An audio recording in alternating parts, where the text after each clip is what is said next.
Hello दोस्तों, नमस्कार। भाई आज हम बैच शुरू कर रहे हैं, बिल्कुल जीरो लेवल से शुरू करेंगे, एडवांस लेवल तक बैच शुरू करेंगे। आज हम एसएससी जीडी का बैच है। एसएससी जीडी जीडी अरे एसएससी जीडी 2025 टारगेट लेकर है बेटा। 2025 टारगेट किया है हमने, और इसमें आज हम बैच शुरू कर रहे हैं जीरो लेवल से और एडवांस लेवल तक। पहला टॉपिक जैसे कि मैंने बताया था, आज हम नाउन स्टार्ट करेंगे और इसे हम एडवांस लेवल तक लेकर जाएंगे। तो देखिए, फ्री ऑफ कॉस्ट है, ये यूट्यूब पर है, करियर क्रैक हब चैनल पे है। तो चैनल को लाइक कर दीजिए, शेयर कर दीजिए और कमेंट भी करते रहें, और बेल आइकन को प्रेस कर लीजिए ताकि नेक्स्ट वीडियो का नोटिफिकेशन आपको मिल जाए। तो चलिए, बैच को शुरू करने से पहले सबसे पहले मैं आपसे दो क्वेश्चन पूछूंगा। एसएससी जीडी का क्वेश्चन होगा। पहले एक वोकैब देखता हूं मैं आपसे कि वोकैब में आप कैसा करते हैं। एक वर्ड है लूसिडिटी। लूसिडिटी इसका पार्ट्स ऑफ स्पीच है नाउन। ये एक नाउन है, प्रोनाउंसिएशन लूसिडिटी है। हिंदी में कहते हैं सुबोधगमता। नहीं आया हिंदी समझ में, इंग्लिश में समझ लीजिए। इंग्लिश में इसका मीनिंग है क्लैरिटी ऑफ एक्सप्रेशन, साफ साफ होना, easy to understand, the comprehensibility of clear expression, या एक्सप्रेस्ड क्लियरली और इजी टू अंडरस्टैंड, इसका मीनिंग है। आगे बढ़ते हैं तो एग्जाम्पल लेते हैं। Lucid writing is essential for scoring high in exam. अगर एग्जाम में आपको स्कोर करना है तो लूसिड राइटिंग का मतलब होता है साफ राइटिंग। लूसिड का मतलब है साफ साफ, क्लियरली। अगर आपको एग्जाम में स्कोर करना है तो साफ राइटिंग इसेंशियल है, जरूरी है स्कोर करने के लिए एग्जाम में। नेक्स्ट है द टीचर एक्सप्लेन्ड। टीचर ने एक्सप्लेन किया लेसन को इन अ लूसिड वे, आसान भाषा में, साफ साफ भाषा में, क्लियर भाषा में। सो एवरीवन अंडरस्टूड, सभी समझ गए। तो यहां पर क्या है, लूसिड वे। लूसिड वे का मतलब है क्लियर भाषा में, साफ साफ भाषा में। नेक्स्ट है a lucid explanation can make complex topics easier to comprehend. अगर लूसिड एक्सप्लेनेशन है, अगर क्लियर एक्सप्लेनेशन है, तो वो हो सकती है किसी कॉम्प्लेक्स चीज को आसान बना दे समझने के लिए। तो लूसिड का मतलब है क्लियरली, साफ साफ। लूसिड राइटिंग, साफ भाषा। Lucid explanation, clear explanation. आगे बढ़ते हैं। इसके सिनोनिम्स बन जाएंगे clarity, simplicity, directness, purity, translucidity. Antonyms बन जाएंगे इसके अनक्लैरिटी, ओपेकनेस। आगे देखिए, select the most appropriate synonym of the given word. ये क्वेश्चन एसएससी का आया हुआ है। लूसिडिटी किस पर टिक करोगे, सिनोनिम्स पूछा है, किस पर टिक करोगे, क्लैरिटी। ठीक है, सी आंसर हो जाएगा। क्लैरिटी मतलब साफ साफ। तो देखिए, बैच को शुरू करने से पहले मैं 2-3 वोकैब आपसे पूछूंगा जरूर, ठीक है, उसके बाद ही बैच शुरू करूंगा। तो ये आप देखते रहिए। चलिए आगे बढ़ते हैं। एसएससी जीडी 2024 का एक क्वेश्चन है, फिल इन द ब्लैंक्स का, सॉल्व कीजिए पहले इसे, तब बैच शुरू करूंगा। मनसा इज नॉट डैश देन ममता। तो अब देन कब आता है, कंपैरेटिव डिग्री के लिए। और कंपैरेटिव डिग्री कौन सा है इसमें, जिसमें ईआर होता है या जिसमें मोर होता है। ये हम डिग्री टॉपिक में पढ़ेंगे। तो ईआर किस में है, इसमें है। सी आंसर हो गया, क्योंकि देन क्या है, कंपैरेटिव डिग्री है। यहां पर टॉलेस्ट, ईएसटी सुपरलेटिव है, टॉल यहाँ एडजेक्टिव है, ठीक है। मोर टॉलर हो नहीं सकता क्योंकि ER more can not be used together. C answer. SSC GD का क्वेश्चन है 2024 का। चलिए एक क्वेश्चन और है, please dash my apology for this mistake. तो अपोलॉजी है बेटा, तो उसे हम एक्वायर नहीं करेंगे, डेवलप नहीं करेंगे, ऑब्टेन नहीं करेंगे, एक्सेप्ट करेंगे। ये क्वेश्चन भी एसएससी जीडी 2024 का है। चलिए अब हम शुरू कर देते हैं बैच को। तो हमने बैच शुरू हमें करना है नाउन टॉपिक से, बिल्कुल जीरो लेवल से। पेन कॉपी उठा लीजिए, बिल्कुल एबीसीडी से है, नोट्स बनाते चलें। ये मेरी गारंटी है, बैंक हो या एसएससी का कोई भी एग्जाम हो, 100% क्लियर हो जाएगा। चलिए पेन कॉपी उठा लीजिए, और इसके साथ चैनल में आप सब्सक्राइब कर दें, कमेंट शेयर ये सब करते रहें ताकि और लोग भी इसका फायदा उठा सकें। चलिए शुरू करते हैं। फर्स्टली हमें देखना है कि नाउन क्या है। नाउन एक नेम है, या कुछ बुक्स में ऐसे लिखा है all naming words are noun. सभी नाम वाले शब्द नाउन होते हैं। कहीं पर ऐसे देखा है मैंने एवरीथिंग इज नाउन, सब कुछ नाउन है, जैसे पेन है, बुक है, चेयर है, टेबल है, एसी है, ये सब क्या है? नाउन है, क्योंकि इनका नाम है। तो जब किसी का नाम होता है तो उसे नाउन कंसीडर कर लेते हैं। अब एसएससी ये तो पूछेगा नहीं कि नाउन क्या है, ठीक है, आगे बढ़ते हैं। अगर आपसे कोई ये पूछे what is the work of a noun, या ए लगा लेना, ऑफ अ नाउन, नाउन का काम क्या है, तो इसका आंसर, ये क्वेश्चन है बेटा, ये क्वेश्चन है और ये इसका आंसर है। आंसर क्या है? Noun is used in a sentence as a subject और एन ऑब्जेक्ट। नाउन यूज किया जाता है सेंटेंस में या तो सब्जेक्ट की तरह या ऑब्जेक्ट की तरह। If someone ask you what is the work of a noun, noun का काम क्या है, तो आप कह सकते हैं नाउन सब्जेक्ट भी हो सकता है, नाउन ऑब्जेक्ट भी हो सकता है। तो आपने देखा होगा इंग्लिश 3 बातों पर टिका है। English is based on 3 things. वो कौन से हैं? कि हमें सब्जेक्ट चाहिए, वर्ब चाहिए, ऑब्जेक्ट चाहिए। तो अगर मैं इसको बोलूं ये पूरा सेंटेंस है यहां से लेकर यहां तक, और इसमें आपको सर्च करना है नाउन कहां पर है, तो या तो सब्जेक्ट की जगह नाउन होगा या ऑब्जेक्ट की जगह नाउन होगा, क्योंकि हमने पढ़ा है नाउन 2 काम करता है, एक सब्जेक्ट का, एक ऑब्जेक्ट का। वन थिंग इज क्लियर, अगर आपको नाउन के एरर सॉल्व करने हैं तो आप 2 ही जगह देखेंगे, या तो सेंटेंस में सब्जेक्ट देखेंगे या सेंटेंस में ऑब्जेक्ट देखेंगे। चलिए यहां तक क्लियर हो गया, आगे बढ़ते हैं। अगर हम ये बोले why should we study of a noun, यहां ए लगा लेना बेटा, ये क्वेश्चन है, ये आंसर में 2 एग्जाम्पल लिख देंगे हम। हमें नाउन क्यों पढ़ना चाहिए? अब ये मत कहना पेपर पास करना है, आखिर जरूरत क्या पड़ी नाउन पढ़ने की। देखिए भाई, मैंने यह क्वेश्चन बनाया है which of the following is correct, कौन सा ठीक है। तो 2 सेंटेंस है, the loss of company, the loss of company. अब एक में लिखा है LOSS, इसे तो मैं नाउन कहता हूं, और एक में लिखा है LOSE, इसे मैं वर्ब कहता हूं। तो देखिए ग्रामर का नेचर क्या है, ये समझिए, ये सबसे मोस्ट इंपोर्टेंट पॉइंट है। ग्रामर का नेचर होता है अगर कहीं आर्टिकल आ जाए ए एंड द, तो उसके बाद हमेशा हमें जरूरत पड़ती है किसी नाउन की। अगर ए एंड द आता है तो उसके बाद नाउन की जरूरत पड़ती है। It's a nature of grammar. तो आप मुझे बताइए इसमें नाउन कौन सा है? ये तो वर्ब है, ये नाउन है, तो आर्टिकल आ गया यहां पर द, तो इसके बाद नाउन चाहिए, वर्ब नहीं चाहिए, इसलिए कौन सा ठीक हुआ? LOSS। तो वन थिंग इज क्लियर, हमने एक पॉइंट सीखा, आर्टिकल के बाद, अब आज के बाद आप न्यूज़पेपर पढ़ें, मैगजीन पढ़ें या इंग्लिश रीडिंग करें, जहां ए एन द होगा just after we need a noun, उसके बाद हमें नाउन की जरूरत पड़ेगी या नाउन पहले से होगा। फिर सुन लीजिए, article always takes noun, a an the हमेशा नाउन लेता है, इतना ध्यान रखें आप। पहला पॉइंट अभी बेसिक चल रहा है, एडवांस शुरू नहीं हुआ है, तो नोट्स बनाते चलें। ये मेरा पहला पॉइंट है, आर्टिकल ऑलवेज टेक्स नाउन। तो इसीलिए कौन सा ठीक हुआ? फर्स्ट वन ठीक है हमारा, क्योंकि LOSS नाउन है और LOSE एक वर्ब है। चलिए आगे देखते हैं।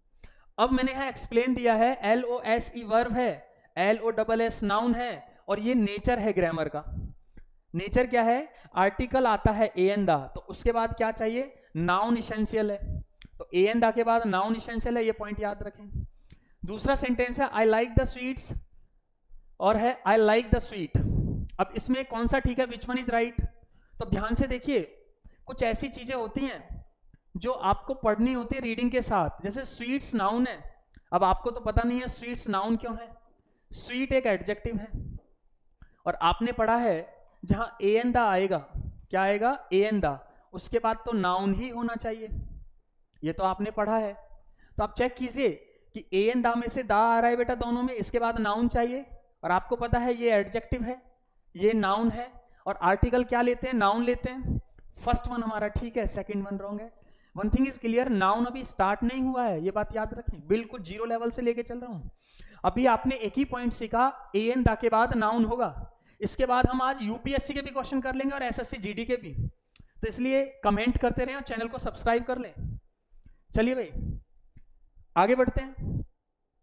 मैंने बताया था स्वीट एक एडजेक्टिव है और स्वीट्स क्या है? एक नाउन है, और ये नेचर है ग्रामर का कि अगर ए एन द आता है, आर्टिकल आते हैं, तो उसके बाद नाउन की जरूरत पड़ती है। चलिए देखिए भाई आगे, यहां पर देखिए, अब एक क्वेश्चन ये है, ये क्वेश्चन नंबर 1 है, ये क्वेश्चन नंबर 2, इसमें बताइए कौन सा ठीक है? द ड्यू या द ड्यूज। अब आपको बता दूं, जो ड्यू है वो वर्ब है और ड्यूज क्या है, नाउन, और आर्टिकल के बाद क्या चाहिए, नाउन, तो ये ठीक हुआ, ये रॉन्ग हुआ। अब समझिए यहाँ क्या लिखा है मैंने, there are some words ending with S और ईएस, कुछ ऐसे वर्ड होते हैं जिनके लास्ट में एस और ईएस होता है, देन कंसीडर्ड, इसे ईडी कर लेना, कंसीडर्ड नाउन, उनको नाउन कंसीडर करना है। जैसे आपकी इंग्लिश में आपने सुना होगा कॉन्ग्रेचुलेशंस, एस लगा है, ये नाउन है, स्टडीज एस लगा है, ये नाउन है, ड्यूज एस लगा है, ये भी नाउन है, तो ये सारे क्या है, नाउन। आगे बढ़े, जब मैं बात करता हूं congratulation without S, study without S, यहां पर एस नहीं है, ये एस हटा देना, ड्यू, तो ये क्या बन गया, ये वर्ब बन गया। तो फिर सुन लीजिए, ऐसे बहुत सारे वर्ड हैं जिसे हम एडवांस में पढ़ेंगे। थैंक एक वर्ब है, अब when we talk about thanks, जैसे ही मैं एस लगाऊंगा, जैसे ही आप एस को पुट करेंगे तो वो नाउन बन जाएगा। तो one thing is clear, S लगने से नाउन होता है और एस हटने से अपना पार्ट्स ऑफ स्पीच बदल रहा है, तो इसकी लिस्ट हम एडवांस में पढ़ेंगे, अभी नहीं, ठीक है। तो आगे बढ़ते हैं। एक क्वेश्चन है, the job is under the direct of mister Sisodia, ठीक है। अब आप मुझे एक बात बताइए, इसमें A B C D option दिए हैं, तो मैं ऐसे पढ़ूंगा, द जॉब, अब द क्या है बेटा, आर्टिकल, द क्या है, आर्टिकल, तो one thing is clear, article के बाद क्या होगा, नाउन, तो जॉब अपनी जगह नाउन है। आगे बढ़ो, अंडर द, फिर से आर्टिकल आ गया, ए एन द में से कुछ भी हो सकता है, तो इसके बाद क्या चाहिए, नाउन चाहिए, क्या डायरेक्ट नाउन है, तो समझिए बेटा, जो डायरेक्ट होता है, अभी आप नहीं जानते, डायरेक्ट क्या है, एडजेक्टिव, और डायरेक्शन क्या है, नाउन। तो one thing is clear, article के बाद नाउन चाहिए मुझे, तो इसे नाउन बनाने के लिए मुझे क्या करना पड़ेगा, डायरेक्शन करना पड़ेगा। इसलिए किस पार्ट में गलती है, बी में। तो देखिए, कुछ वर्ड ऐसे होते हैं जिनके लास्ट में TION आता है, उसको हम नाउन कंसीडर करते हैं, इसकी लिस्ट हम आगे लिखेंगे अभी थोड़ी देर में, ठीक है। नेक्स्ट क्वेश्चन है, मैंने इस सेंटेंस को अच्छे से एक्सप्लेन किया है, आंसर बी है, डायरेक्शन यूज होगा किसकी जगह, डायरेक्ट की जगह, डायरेक्शन, डायरेक्ट एक एडजेक्टिव है, डायरेक्शन एक नाउन है। आगे बढ़ते हैं, इसमें देखिए और लिखा है, there are some words ending with TION, then considered, ED कर लेना, कंसीडर्ड नाउन, जिनके लास्ट में TION होता है वो नाउन होते हैं, जैसे एक्शन हो गया, कंडीशन हो गया, टर्मिनेशन हो गया, ये सब क्या है, नाउन। और ग्रामर का नेचर क्या है, अभी हम पढ़ रहे हैं कि अगर एन द आता है आर्टिकल, तो उसके बाद किसकी जरूरत पड़ती है, नाउन की जरूरत पड़ती है। चलिए नेक्स्ट सेंटेंस। अब एक और क्वेश्चन है, थोड़ा सा अच्छा क्वेश्चन है, पेपर का आया हुआ क्वेश्चन है, reading is no longer popular among the youthful of today as the influence of the internet has taken over a very important and active hobby. तो इसमें एरर ढूंढना है, तो स्लोली पढ़ेंगे, धीरे धीरे। Reading is no longer popular among the, जैसे ही आर्टिकल आया तो मुझे पढ़ाया गया है बेटा आर्टिकल में, जहां पर एन द होगा उसके बाद कुछ भी है वो नाउन होना चाहिए। फिर सुन लीजिए, एन द आने पर हमें किसकी जरूरत पड़ेगी, नाउन की जरूरत पड़ेगी। तो देखिए इतना तो हम भी जानते हैं, ब्यूटीफुल, हेल्पफुल, ये सब एडजेक्टिव्स होते हैं। कुछ चीजें ऐसी होती हैं जिनकी लिस्ट नहीं होती लेकिन सीखना पड़ता है, जिसके लास्ट में फुल आ जाए वो एडजेक्टिव होता है। अब समझिए, यूथफुल है, ये तो एडजेक्टिव है, और आर्टिकल क्या लेता है अपने बाद, नाउन। तो एरर तो मिल गया, किस पार्ट में गलती है, ए में। तो वन थिंग इज क्लियर, मैं आपको बता दूं, जो यूथ होता है वो नाउन होता है, जैसे ही हम इसमें फुल लगाते हैं, यूथफुल, ये एक एडजेक्टिव होता है। तो I hope you must have understood, हमें क्या चाहिए आर्टिकल के बाद, एन द के बाद हमें क्या चाहिए, नाउन चाहिए। तो यहां फुल को हटाना पड़ेगा, द यूथ ऑफ टुडे होना चाहिए। तो मुझे ऐसा लग रहा है कि शायद आपको समझ आ गई सारी चीजें। अभी आपने एक ही पॉइंट सीखा, article always takes noun, an the के बाद क्या होगा, नाउन का यूज करना है। यहां मैंने इस सेंटेंस को एक्सप्लेन किया है कि आंसर ए होगा, youth should be use in the place of youthful. Youthful नहीं होगा, यूथ होगा। यूथ एक नाउन है, यूथफुल एक एडजेक्टिव है। There are some words ending with full then considered, यहां ईडी कर लेना, उसे एडजेक्टिव कहते हैं। कुछ ऐसे वर्ड्स हैं जिनके लास्ट में फुल आता है, उसे एडजेक्टिव कहते हैं, जिससे हेल्पफुल, ब्यूटीफुल। और रूल क्या कहता है, it's a nature of grammar. Rule कहता है आर्टिकल ऑलवेज टेक्स नाउन, जहां एन द होगा उसके बाद नाउन की जरूरत पड़ेगी, ठीक है।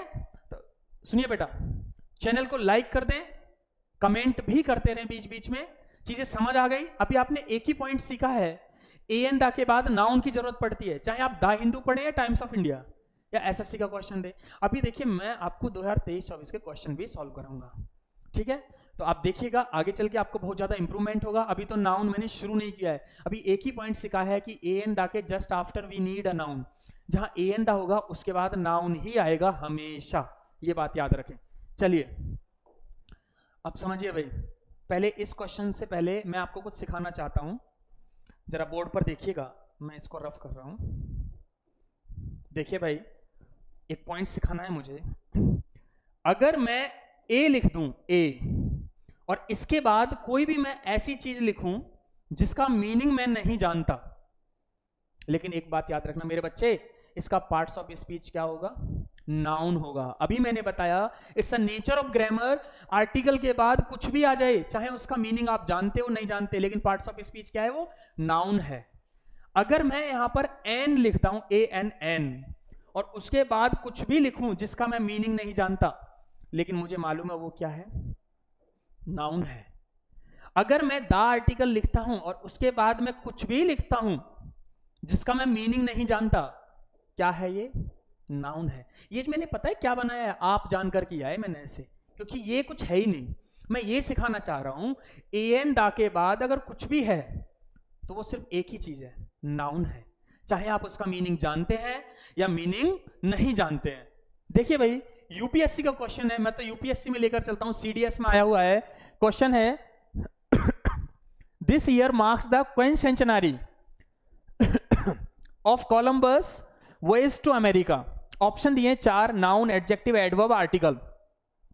मैं इस वर्ड का मीनिंग नहीं जानता, मान लीजिए क्विंसेंटेनरी को बताना है ये नाउन है, एडजेक्टिव है, एडवर्ब है, लेकिन मैं इतना जानता हूं कि अगर आर्टिकल दिया है ए एन द में से कुछ भी दिया है तो उसके बाद कोई भी आ जाए वो सिर्फ नाउन होगा और कुछ नहीं। तो क्या आंसर देकर आते बेटा? नाउन। समझ आ गया? अगर बेसिक क्लियर है तो यूपीएससी का भी क्वेश्चन बनता है, सीडीएस का भी बनता है, एनडीए भी बनता है, एसएससी जीडी भी बनता है, सीजीएल भी बनता है, सीपीओ भी बनता है, अगर बेसिक टू एडवांस पढ़ा है। और हवाबाजी की है कि हमने तो इंग्लिश कर ली, ऐसे ही 50 घंटे में अंग्रेजी करें, ऐसे कुछ नहीं होगा। It's a time taking process. आपको बेसिक से लेकर एडवांस तक पढ़ना पड़ेगा, तभी कुछ होगा। ऐसे नहीं बुक्स लेकर घूम रहे हैं, ऐसे नहीं होगा कि कोचिंग खत्म हो गया। प्रीवियस पेपर मेन है, प्रीवियस पेपर सॉल्व करने हैं। तो बताइए ये नाउन क्यों है? क्योंकि आर्टिकल के बाद कुछ भी दिया है, मैंने अभी बताया वो नाउन होता है, चाहे उसका मीनिंग जानते हो या नहीं जानते। लेकिन फिर भी मैं इस वर्ड का मीनिंग बता दूं, क्विंसेंटेनरी का मतलब होता है 520 सालगिरह, 500th एनिवर्सरी। किसकी मनती है भाई? किसी की नहीं। चलिए तो देखिए आंसर ए होगा, नाउन होगा। मैंने इलेबोरेट किया है इसको। आर्टिकल के बाद क्या होता है? नाउन। चलिए क्वेश्चन देखिए, दूसरा क्वेश्चन फिर से सीडीएस का है, देख लीजिए कब आया है पेपर में। Underline the identify the underline word. जो अंडरलाइन वर्ड है उसका नाम बताना है क्या है। The bottom line is that we have to make a decision today. अब बॉटम लाइन क्या है? इसका पार्ट्स ऑफ स्पीच बताना है। नाउन है, प्रोनाउन है, एडवर्ब है, एडजेक्टिव है। लेकिन मुझे सिखाया गया है अगर आर्टिकल दिया है ए एन द तो उसके बाद क्या होता है? नाउन होता है। तो ए एन द के बाद कुछ भी है, वन थिंग इज क्लियर, ये नाउन है। तो किसको टिक करोगे? ए को। वैसे बॉटम लाइन का मीनिंग होता है कंक्लूजन, निष्कर्ष को कहते हैं। तो वन थिंग इज क्लियर, हमने अभी एक पॉइंट सीखा है कि अगर ए एन द दिया है तो उसके बाद नाउन होगा। और ऐसे क्वेश्चंस भी आपके सामने दे रहा हूं मैं, जो कि यूपीएससी जैसा एग्जाम पूछ रहा है, इतना बड़ा आयोग पूछ रहा है कि आर्टिकल के बाद कौन सा पार्ट्स ऑफ स्पीच होगा। क्लियर? तो समझिए मैंने नाउन अभी शुरू नहीं किया है, बस एक पॉइंट सिखाया है। आर्टिकल के बाद नाउन होता है, चाहे आप उसका मीनिंग जानते हैं या नहीं जानते। फिर से देखिए मैंने इसे एलैबोरेट किया है। आंसर ए होगा, आर्टिकल के बाद नाउन का यूज होगा। नाउन इसेंशियल है, नाउन इसेंशियल का मतलब जरूरी है। तो देखिए कितना बेसिक से हम आपको पढ़ा रहे हैं। इतनी मेहनत के बाद बस इतना तो बनता है कि आप एक कमेंट और लाइक कर दें। सिर्फ कमेंट और लाइक कर दीजिए और शेयर कर दें तो बहुत अच्छा होगा आपके लिए। और बेल आइकन प्रेस कर दिया ना तो सारे नोटिफिकेशन आपको मिलते रहेंगे। फ्री ऑफ कॉस्ट है, आपका कुछ जा थोड़ी रहा है, एक क्लिक करना है। वही मोटिवेशनल है हमारा, पूरा डिटेल में पढ़ाएंगे। बैंक 2024 सॉल्व करवा दूंगा मैं यहीं बैठाकर। क्लियर? चलिए अब देखिए, अब क्वेश्चन नंबर 1 ये है, क्वेश्चन नंबर 2 ये है। बताइए, हिज स्टडी लिखें या स्टडीज लिखें? मैं आपको बता दूं, स्टडी एक वर्ब है, और जब हम स्टडीज लिखते हैं तो वो एक नाउन है। समझिए, ये हम आगे एडवांस में सीखेंगे। ये कुछ वर्ड ऐसे होते हैं जो एस लगने से नाउन बन जाते हैं, एस हटने से अपना पार्ट्स ऑफ स्पीच बदल लेते हैं। आपको मैं बता दूं, ग्रामर का ये रूल भी होता है। अभी हमने पढ़ा एन दा के बाद नाउन होगा, एन दा के बाद नाउन होगा। लेकिन याद रखना मेरे बच्चे, अगर my, our, your, their, his, ये शी नहीं होगा, इसे कर लेना her, its. My, our, your, their, his, ये हर कर लेना, शी नहीं है, इट्स। इन सब के बाद भी नाउन होता है। तो पूरी इंग्लिश में नाउन का नेचर समझो। सबसे पहले समझो नाउन का यूज कहां होता है, या तो आर्टिकल के बाद या पजेसिव एडजेक्टिव के बाद। इनको कहते हैं पजेसिव एडजेक्टिव, POSSESSIVE एडजेक्टिव। इनको क्या कहते हैं? Possessive adjective. पूरी अंग्रेजी में नाउन दो ही जगह मिलेगा, after article, after possessive adjective. Possessive adjective का मतलब ये शब्द my, our, your, their, his, her, its, ये 7 है। 1 2 3 4 5 6 7, इनके बाद नाउन मिलेगा या आर्टिकल के बाद। समझिए, हिज स्टडी, हिज क्या है? Possessive adjective. ये तो वर्ब है, लिखा है ब्रैकेट में, और ये नाउन है, इसलिए कौन सा ठीक है? सेकंड वाला ठीक है, फर्स्ट वन इज रॉन्ग। समझ आ गया होगा? तो अभी आपने दो ही पॉइंट सीखे, आर्टिकल के बाद नाउन होता है और पजेसिव एडजेक्टिव के बाद नाउन होता है, और तो कुछ नहीं सीखा। चलिए देखिए भाई बेटे, बॉटम लाइन। बॉटम लाइन का मतलब होता है, हमने अभी 15 मिनट में क्या सीखा, निष्कर्ष क्या है, कंक्लूजन क्या है। बेटा समझिए, एक शॉर्ट नोट्स बनाने होते हैं। शॉर्ट नोट्स समझते हैं? शॉर्ट नोट्स का मतलब होता है जो 1 घंटे में पढ़ा उसे 5 मिनट में कैसे तैयार करें जो याद रहे। आपने क्या सीखा? पहला पॉइंट सीखा था, अगर आर्टिकल आता है एन दा तो उसके बाद नाउन होता है। दूसरा आपने सीखा, पजेसिव एडजेक्टिव्स आते हैं, इसे बेटा हर कर लेना। ये शी नहीं होता, हर होता है एडजेक्टिव में। शी की जगह हर कर लीजिए, HER। एक गलत टाइप हो गया, इसे हर कर लीजिए। इसके बाद भी नाउन होता है। फिर हमने सीखा एवरीथिंग इज नाउन, या नेमिंग वर्ड्स आर नाउन। फिर हमने क्या सीखा, there are some words ending with TION, considered कर लेना ED, वो भी नाउन है। फिर हमने सीखा there are some words ending with S और ES, कुछ वर्ड ऐसे हैं जो S और ES से खत्म होते हैं, वो भी कंसीडर किए जाते हैं नाउन, ये ED कर लेना, कंसीडर्ड होता है ये, ठीक है। फिर हमने सीखा there are some words ending with FUL, then consider adjective, वो एडजेक्टिव होते हैं, इसे ED कर लेना, कंसीडर्ड। तो I hope you must have understood. ये हमारा कंक्लूजन है। आज आपने एक पॉइंट तो ये सीखा है, आर्टिकल के बाद नाउन होता है। दूसरा पॉइंट ये सीखा है, पजेसिव एडजेक्टिव के बाद नाउन होता है। मेन रूप से तो ये 2 ही पॉइंट हैं, बाकी की ये 3 4 और 5 6 ये पॉइंट आपको एडवांस में फिर से सिखाए जाएंगे। तो वन थिंग इज क्लियर। एक बात बताएं मजे की, नाउन शुरू नहीं हुआ है। अगली क्लास में हम डिस्कस करेंगे टाइप्स ऑफ नाउन, फिर धीरे धीरे एडवांस पर पहुंच जाएंगे, फिर मैं क्वेश्चन लेके आऊंगा प्रीवियस। सबसे पहले मैं टफेस्ट कराता हूं, बैंक, SSC, लेकिन ये बैच है SSC GD के लिए। तो GD तो ऑलरेडी इसके अंदर आ गया, मैं तो 0 लेवल से एडवांस लेवल पढ़ा रहा हूं। तो देखिए, अगली क्लास जब होगी आपकी टाइप्स ऑफ नाउन की होगी, उसके लिए आपको एक काम करना है, चैनल को सब्सक्राइब कर लेना है, बेल आइकन को प्रेस कर लेना है, ताकि नोटिफिकेशंस मिलते रहें, कोई क्लास मिस ना हो। और ये फ्री ऑफ कॉस्ट है, आपका जा क्या रहा है भाई? क्लियर? तो आज की वीडियो में बस इतना ही। Thank you very much, take care.